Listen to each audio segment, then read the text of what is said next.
my friends, I am Arnav from Arnav Electric. আজকে আমি একটি টিউটোরিয়াল নিয়ে এসেছি যেটিতে আপনাদের আমি শেখাবো কি করে একটি রেজিস্টারের ভ্যালু মাপতে হয়, রেজিস্টারের রেজিস্ট্যান্স মাপতে হয় কি করে সেটা আমি শেখাবো। তো কি ভাবছেন, দাঁড়িপাল্লা দিয়ে? না, এটা মাপতে দাঁড়িপাল্লা লাগবে না, আপনাদের কোনো যন্ত্রও লাগবে না, ইভেন মাল্টিমিটারও লাগবে না। অবাক হওয়ার কিছু নেই, কিন্তু সম্ভব। হ্যাঁ, তো আমি কি করব, জাস্ট কি লাগবে বলবো, 5টা সেকেন্ড লাগবে আর সামান্য একটু মুখস্থ বিদ্যা, ব্যাস, কাজ শেষ। তো আসুন দেখা যাক। আপনারা এই ছবিটা একটু ভালো করে খেয়াল করবেন, আর কালারগুলো যদি মুখস্থ করে নিতে পারেন তো তাহলে তো বাজিমাত। ঠিক আছে, তো দেখুন এখানে দেখা যাচ্ছে যে ব্ল্যাকের ব্ল্যাক যে কালার, ব্ল্যাক এখানে কটা কালার আছে, ব্ল্যাক আছে, ব্রাউন আছে, রেড আছে, অরেঞ্জ আছে, ইয়েলো আছে, গ্রিন আছে, ব্লু আছে, ভায়োলেট আছে, গ্রে আছে, হোয়াইট আছে, গোল্ড আছে, সিলভার আছে, এবং এটা নান, মানে কিছু নেই। ঠিক আছে, তো এখন কি মুখস্থ করতে হবে, আমি মাস্টার নই, বা মুখস্থ না করলেও কেউ মারবে না। তো ফাজলামো ছেড়ে একটু কাজে আসি। হ্যাঁ, তো ব্ল্যাকের ফার্স্ট ব্যান্ডের ভ্যালু হচ্ছে 0, আপনারা দেখতে পাচ্ছেন। সেকেন্ড ব্যান্ডের ভ্যালু হচ্ছে 0, থার্ড ব্যান্ডের ভ্যালু 0, মাল্টিপ্লায়ার ভ্যালু হচ্ছে 1। ব্রাউনের 1, রেডের 2, অরেঞ্জের 3, ইয়েলোর 4, গ্রিনের 5, ব্লুয়ের 6, ভায়োলেটের 7, গ্রের 8, 9 হচ্ছে হোয়াইট। আর গোল্ডেনের কোনো ভ্যালু নেই, শুধুমাত্র গোল্ডেনের ভ্যালু রয়েছে টলারেন্সে। ঠিক আছে, তখন আসা যাক কোনটা কি ব্যান্ড বা কোনটা টলারেন্স কিছু তো জানি না। তো এখানে অ্যারোগুলো দেওয়া আছে, আমার বকবকাগুলো মানেই হয় না। ঠিক আছে, তো আপনারা সাধারণত দেখবেন যে একটা রেজিস্ট্যান্স যদি হাতে নেন, রেজিস্ট্যান্সের গায়ে অনেক ধরনের ব্যান্ড থাকে, কালারের ব্যান্ডগুলো গোনাও যায়। কোনো কোনো রেজিস্ট্যান্সে 4টে ব্যান্ড থাকে, কোনো কোনো রেজিস্ট্যান্সে 5টা ব্যান্ড থাকে, কোনো কোনো রেজিস্ট্যান্সে 6টা ব্যান্ড থাকে। ঠিক আছে, তো ব্যান্ড দেখে এগুলোর ভ্যালুগুলো আমরা ইজিলি বের করতে পারি খুব কম সময়। তো এখানে এই ছবিটাতেই আপনি দেখুন, এখানে কটা ব্যান্ড আছে, একটা, দুটো, তিনটে, চারটে, টোটাল 4টে ব্যান্ড আছে। তো এখন রেজিস্ট্যান্সের দুই দিকে তো সমান, যে কেউ আমাকে সাধারণত একটা কোশ্চেন করতেই পারে, রেজিস্ট্রেশন দুই দিকে সমান, আমি কোন দিক থেকে মাপা শুরু করবো? পাগলের কারবার? না, কোনো পাগলের কারবার নেই। তো আপনারা মাপা কোন দিক থেকে শুরু করবেন, আমি একটু হিন্টস দিয়ে রাখি। যেদিক যেদিকটা দেখবেন ব্যান্ডগুলো ঘন ঘন রয়েছে সেদিক থেকেই মাপা শুরু করবেন। আর যেদিকে দেখবেন ব্যান্ডগুলো খুব একটা ঘন ঘন দূরে দূরে আছে সেদিকটা হচ্ছে এন্ড, মানে সেদিকটা টলারেন্সের দিক, টলারেন্সের কালার। যেদিকটা ঘন ঘন রয়েছে, এবার ঘন ঘন বলতেও, তো এবার আপনারা যদি, বা অনেক সময় রেজিস্ট্যান্স হাতে নিয়ে মাথা ফাথা খারাপ হয়ে যায়, বাবা ব্যান্ড তো কোনো দিকেই মানে কম না, সব দিকেই বেশি, পুরো রেজিস্ট্যান্স জুড়েই ব্যান্ড। হ্যাঁ, তো সেই অ্যাঙ্গেলে দেখতে গেলে আমার মানে এক্সপিরিয়েন্সে যেটুকুনি বলে, আপনারা সবসময় খেয়াল করবেন যে গোল্ডেন যেদিকে রয়েছে, গোল্ডেন বা সিলভার, ঠিক আছে, যেদিকে রয়েছে ঠিক তার অপোজিট সাইড থেকে আপনারা সেটাকে ক্যালকুলেট করতে শুরু করুন। তো ক্যালকুলেট করার ওয়েটা আমি বলে দিচ্ছি। তো আপনারা এখানে দেখুন, ফার্স্ট ব্যান্ডটা রয়েছে উপরের যে রেজিস্ট্যান্সটা বড় দেখা যাচ্ছে, ফার্স্ট ব্যান্ডটা কী কালার রয়েছে, ব্রাউন কালার।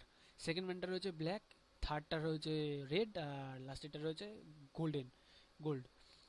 তো এখন আহ, সবসময় এটা মাথায় রাখতে হবে যে আমাদের যদি 3টে ব্যান্ড, মানে টোটাল 4টে ব্যান্ড থাকে, তার মধ্যে দুটো ব্যান্ড হবে আপনার এমনি first band, second band, third number ব্যান্ডটা হবে মাল্টিপ্লায়ার, আর একদম লাস্ট ব্যান্ডটা সবসময় থাকবে টলারেন্স। যে কোনো রেজিস্ট্যান্সের লাস্ট ব্যান্ডটা সবসময় থাকবে টলারেন্সের জন্য। ঠিক আছে, তার আগের ব্যান্ডটা থাকবে মাল্টিপ্লায়ারে, আর তার আগের ব্যান্ডগুলো first band, second band, third band এইভাবে থাকবে। ঠিক আছে, তো এখন কি করে ক্যালকুলেট করবো? ঠিক আছে, তো কোনো ব্যাপারই না, আমি একটু নোটপ্যাডটা খুলছি জাস্ট এটা দেখানোর জন্য। ঠিক আছে, নোটপ্যাডটাকে ছোটোই করে নিলাম। আচ্ছা, তো এখানে আসা যাক। এখানে নিয়ে আসি, যেহেতু আমাদের শুধুমাত্র ব্রাউন, ব্ল্যাক আর রেডটা লাগছে। তো এখন আমরা কি লিখবো এখানটা জাস্ট দেখুন, এখানে ব্রাউনের ভ্যালু কত, ব্রাউনের ভ্যালু 1, তার মানে আমরা এখানে শুধু 1 লিখবো। ঠিক আছে, কিচ্ছু এখানে জটিলতার ব্যাপার নেই, আমরা 1 লিখবো। ঠিক আছে, ব্রাউনের ভ্যালু যেহেতু 1, 1 লিখেছি ফার্স্ট ব্যান্ড হিসাবে। সেকেন্ড ব্যান্ডে কি আছে, সেকেন্ড ব্যান্ড হচ্ছে ব্ল্যাক, ব্ল্যাকের ভ্যালু কত দেখতেই পাচ্ছেন এখানে, ব্ল্যাকের ভ্যালু 0, 0 লিখলাম, কোনো প্রবলেম নেই। তারপরে আমরা কি করব, থার্ডেরটা হচ্ছে আপনাদের মাল্টিপ্লায়ার। ঠিক আছে, তো থার্ড নাম্বারের ব্যান্ডটার কালার কি? Red colour. তার মানে মাল্টিপ্লায়ারে গিয়ে দেখি রেড কালারের মাল্টিপ্লায়ার কত? 100। তো আমরা কি করব, এখানের 100টা পাশাপাশি লিখবো না, ইনটু দিয়ে 100টাকে গুণ করব। ঠিক আছে, তো আমাদের তাহলে এটা করে কত আসছে?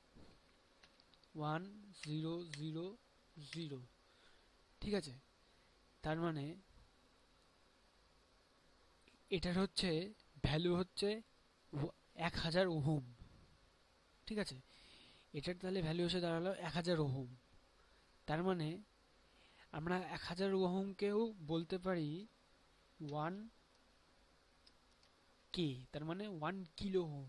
1 কিলো ওহম সমান 1000 ওহম। ঠিক আছে, আপনারা এটাকে দেখতে পাচ্ছেন যে এখানে 1 কে আর এখানে 1000, মানে 1 kilo ohm equals to 1000 ohm. হ্যাঁ, এবার আসি গোল্ডেন কালারের চাই, এটা টলারেন্স। ঠিক আছে, তা এই রেজিস্ট্যান্সের টলারেন্সটা কি হবে? 5% এই রেজিস্ট্যান্স টলারেন্স হচ্ছে, এটা পরিষ্কার দেখি আপনারা বুঝতে পারছেন, +-5% টলারেন্স হচ্ছে। ঠিক আছে, তো এইভাবেই আমরা আর কি রেজিস্ট্যান্সের একটা ভ্যালু মাপতে পারি, যে একটা আননোন রেজিস্ট্যান্স, সে রেজিস্ট্যান্সের দেখা গেল আপনাকে একটা রেজিস্ট্যান্স দেওয়া হয়েছে মাপতে, আপনার হাতে কোনো মাল্টিমিটার নেই, রেজিস্ট্যান্সের পাও নেই, মাপবো কীভাবে? ঠিক আছে, তো আমরা যদি কালার কোডগুলো একটু মনে রাখতে পারি, তো কালার কোডগুলো দেখে ঠিক 2 সেকেন্ডের ব্যাপার, ক্যালকুলেট করতে কোনো প্রবলেমই নেই। ইভেন এইগুলো কোন জায়গায় কাজে লাগে আমি একটু বলে রাখি। ধরুন কোনো একটি ইলেকট্রনিক সার্কিট রয়েছে, তার মধ্যে একটা রেজিস্ট্যান্স রয়েছে। ঠিক আছে, ইলেকট্রনিক সার্কিটটি কোনোভাবে ক্ষতিগ্রস্ত হয়েছে, রেজিস্ট্যান্সটি পুড়ে গেছে, রেজিস্ট্যান্সের হাতও নেই, পাও নেই, তো কী করে মাপবো? তো সেইখানে যদি কালার কোডগুলো আমরা দেখতে পারি বা উদ্ধার করতে পারি, সেই কালার কোডগুলো দেখে আমরা ইজিলি 1 সেকেন্ডে বের করতে পারি যে রেজিস্ট্যান্সে কত ভ্যালু ছিল।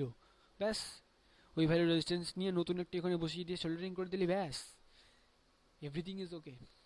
ওকে, তো আশা করি আপনাদের ভিডিওটি ভালো লেগেছে। ভিডিওটির মধ্যে কোনো জটিলতাই নেই, একদম সোজা। ঠিক আছে, তো যদি ভিডিওটি ভালো লেগে থাকে আমার চ্যানেলটিকে সাবস্ক্রাইব করবেন, লাইক করবেন, কোনো সমস্যা হলে কমেন্ট অবশ্যই করবেন, আমি উত্তর দেওয়ার চেষ্টা করব এবং উত্তর দিও আমি। আর সাবস্ক্রিপশনের পাশে বেল আইকনে ক্লিক করে রাখবেন, যাতে নতুন কোনো ভিডিও আপলোড হলে সেগুলোর নোটিফিকেশান আপনারা জলদি পেয়ে যান। ওকে, আজ তবে এইটুকু থাক। By friends, have a good day.